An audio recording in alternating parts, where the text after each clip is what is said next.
ఆయనకు నివాళులు అర్పించుకోవాలని ఆయన స్మరించుకోవాలి అని చెప్పి వాడించారని చెప్పడం కూడా జరిగింది. ఎవరిని కూడా రానివ్వలేదు. వాళ్ళ ఇంటి పేరుతో ఉన్న వాళ్ళను, వాళ్ళ బంధువులను అక్కడ చెక్ పోస్టులు పెట్టి తనిఖీలు చేసి జరిగింది. ఊళ్ళో వాళ్ళను కూడా ఆ ఇంటికి వెళ్ళనివ్వలేదు. ఇక్కడ కూడా ఇంతకుముందు ఎప్పుడు కూడా మనము వాళ్ళేమి దాపరికంగా అడగలేదు. ప్రజలు ఆదివాసులు విధించారని చెప్పడం కూడా జరిగింది. ఎవరిని కూడా రానివ్వలేదు.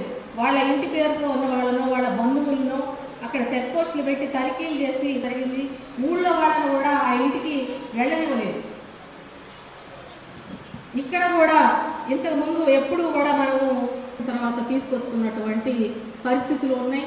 అయినా కూడా ఈరోజు నమ్మళ్ళ భూమికైనా ఎవరైనా సరే అంత చిన్న పిల్లలు ఎవరి కోసం ప్రారంభించారు కాబట్టి దాని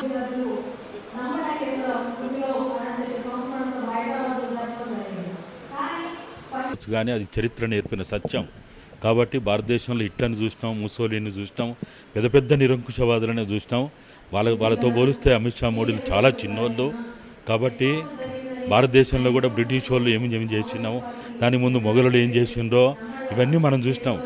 ఆదివాసీ ఉద్యమాలు అనేవి మావోయిస్ట్ పార్టీతోటి ప్రారంభం కాలేదు, కమ్యూనిస్ట్ పార్టీతోటి ప్రారంభం కాలేదు. దాదాపుగా తిల్కా మాంజీ అని 1750లో పుట్టి 1785లో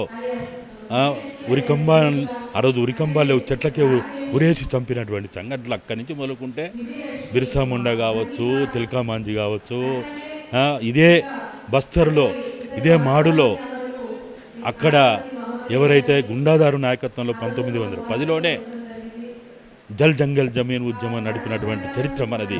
అల్లూరి సీతారామరాజు కావచ్చు, ఇట్లా అనేక మంది ఆదివాసీ ఉద్యమాలు మావోయిస్టులను అంతం చేయడం ద్వారా ఇవి సమసిపోవు.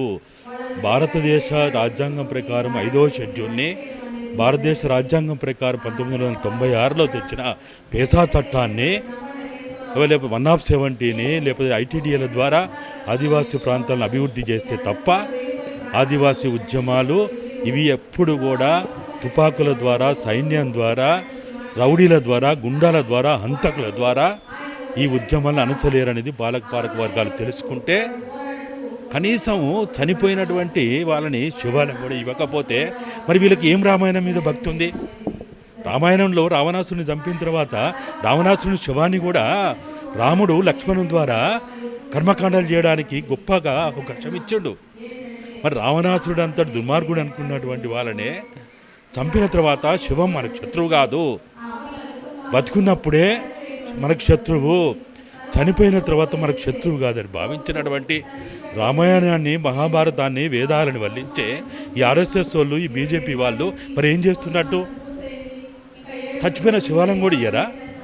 కాల్చిన తర్వాత బూడిదను కూడా ఇయ్యరా? అంటే ఇంత దుర్మార్గమైనటువంటి మీకు భారత రాజ్యాంగం మీద ఎట్లా నమ్మకం లేదు? సరే పోనీ మీరు చెప్పే రామరాజ్యం మీదైనా, రామాయణం మీదనైనా, వేదాల మీదనైనా నమ్మకం ఉండాలి కదా. మరి వేదాల్లో ఏం చెప్పిండ్రు?